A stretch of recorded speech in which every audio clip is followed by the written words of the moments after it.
క్రిస్పీగా కరకరలాడే పప్పు చెక్కలు పర్ఫెక్ట్‌గా చేయాలంటే ఈ వీడియోని చూసేయండి. నా వీడియో ఫస్ట్ టైం చూస్తున్న వారు నా ఛానల్‌ని సబ్స్క్రైబ్ చేసుకోవడం మర్చిపోకండి. ముందుగా ఒక బేసిన్‌లోకి 3 కప్పుల బియ్యపు పిండి తీసుకొని కొద్దిగా వెన్న వేడి చేసుకొని పిండిలో వేసి కలుపుకోవాలి. ఇలా చేయడం వలన చెక్కలనేవి గుల్లగా వస్తాయి. వెన్న లేకపోతే దీని ప్లేస్‌లో ఆయిల్‌నైనా వేసుకోవచ్చు.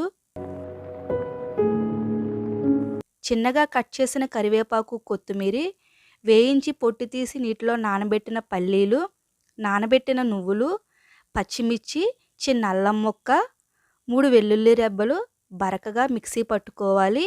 ఈ పేస్ట్‌ను కూడా బియ్యపు పిండిలో వేసి కొద్దిగా పసుపు, కొద్దిగా కారం, రుచికి తగినంత సాల్ట్ వేసుకొని కలుపుకోవాలి.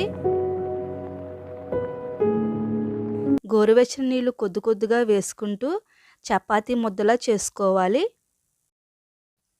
ముద్దగా చేసుకున్న పిండిని చిన్న చిన్న ఉండలుగా చేసుకొని ఒక ప్లేట్లోకి తీసుకోవాలి. మందంగా ఉండే ప్లాస్టిక్ కవర్ కానీ బటర్ పేపర్ కానీ తీసుకొని నేను చూపిస్తున్న విధంగా ఉండలను ఉంచి ప్రెస్ చేసుకోవాలి.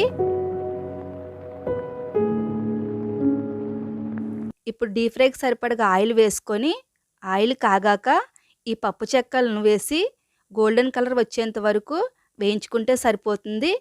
కరకరలాడే పప్పు చెక్కలు రెడీ. వీడియో నచ్చితే లైక్ చేయడం మర్చిపోకండి. Thank you for watching.